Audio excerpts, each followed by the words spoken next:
राधे राधे. तर कुटाकस रेसिपीमध्ये तुमचं स्वागत आहे. तर आज खास मटर फ्लॉवरचा बेत आहे. फ्रेश मटर आणलेलं मस्त बाजाराची आणि मी याला खास तडका बनवलेला. हा माझा आवडता तडका आहे.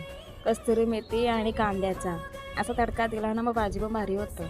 त्याच्यामध्ये एक टोमॅटो टाकायचा आणि आमच्या घरातला आगरी मसाला असला ना भाजी तर भारीच लागतं.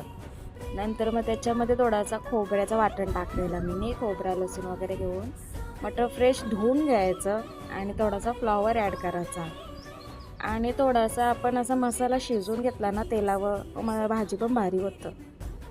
नंतर याच्यामध्ये थोडासा पाणी टाकायचा आवश्यकतेनुसार. 15 ते 25 ते 30 मिनटामध्ये ही भाजी शिजून पण होतं. कवलं मटर असलं तर 15 मिनटं पण होतं. काय नाही, सोपी रेसिपी आहे. जर तुम्हाला आवडली तर नक्की ट्राय करा आणि तुम्हाला माझा व्हिडिओ आवडत असेल तर नक्की लाईक करा. धन्यवाद.